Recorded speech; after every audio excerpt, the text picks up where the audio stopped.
vez que todos os crentes também são chamados a sofrer perseguição e desprezo por causa da justiça, continuar firmes, confiando naquele que julga com justiça. De um ponto de vista essencialmente bíblico, o crente também sofre porque nós temos a mente de Cristo. Ser cristão significa estar em Cristo, estar em união com Ele. Nisso, compartilhamos dos seus sofrimentos. 1 Pedro, capítulo 2, versículo 21. Por exemplo, assim como Cristo chorou em agonia por causa da cidade ímpia de Jerusalém, cujos habitantes se recusavam a arrepender-se e a aceitar a salvação. Essa passagem está em Lucas, capítulo 19, versículo 41. Também devemos chorar pela pecaminosidade e condição perdida da raça humana. Paulo incluiu na lista de seus sofrimentos por amor a Cristo a sua preocupação diária pelas igrejas que fundara. Quem enfraquece, que eu também não enfraqueça. Quem se escandaliza, que eu não me abrase. 2 Coríntios capítulo 11, versículo 29. Semelhante angústia mental por causa daqueles que amamos em Cristo deve ser uma parte natural da nossa vida. Chorai com os que choram. Romanos capítulo 12, versículo 15. Realmente compartilhar dos sofrimentos de Cristo é uma condição para sermos glorificados em Cristo. É nosso dever dar graças a Deus, pois, assim como os sofrimentos de Cristo são nossos, assim também nosso é o seu consolo.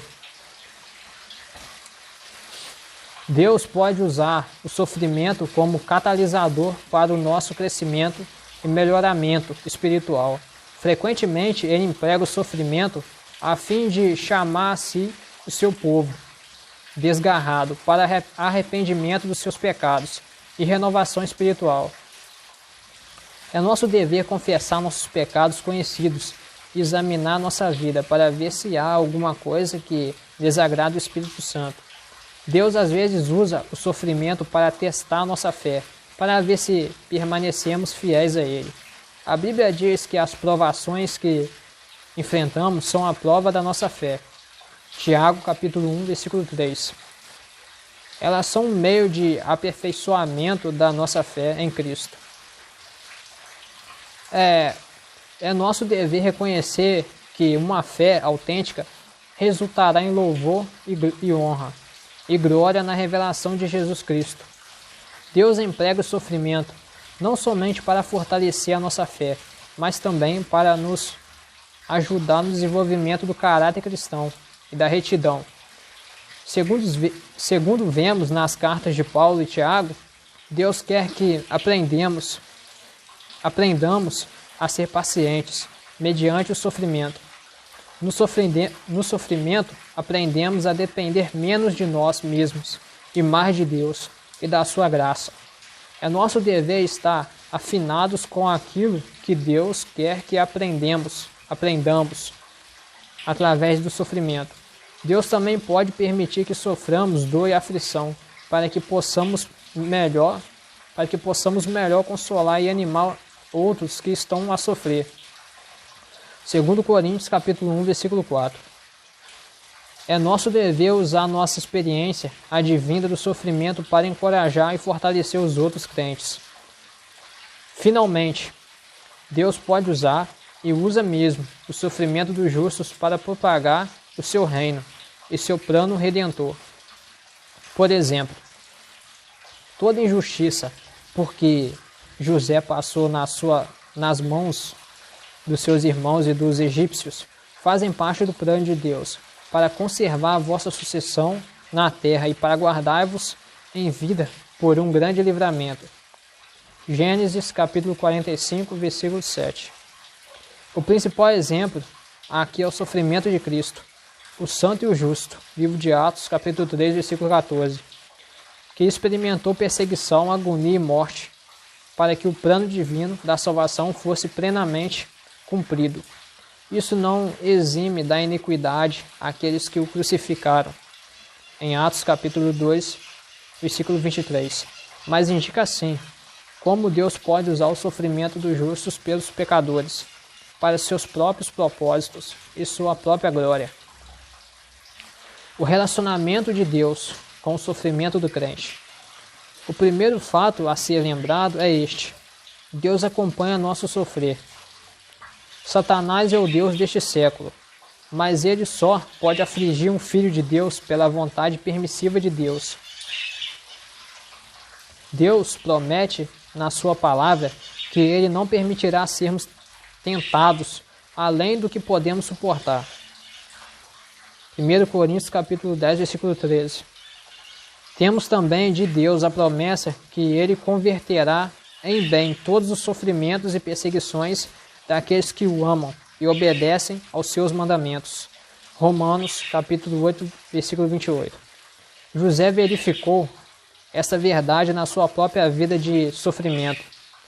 E o autor de Hebreus demonstra como Deus usa os tempos de apertos da nossa vida para nosso próprio crescimento e benefício.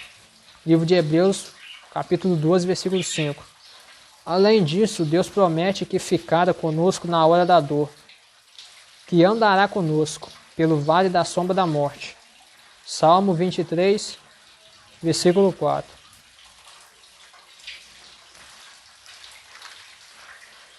Vitória sobre o sofrimento pessoal.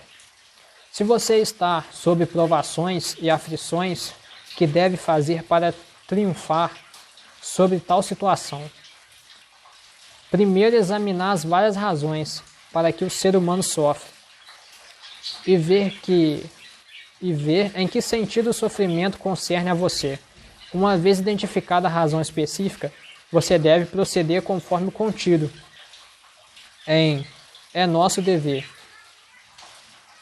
Creio que Deus se importa sobremaneira com você, independente da severidade das suas circunstâncias.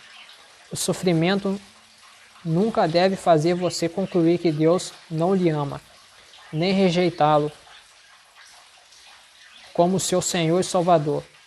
Recorra a Deus em oração sincera e busque a sua face.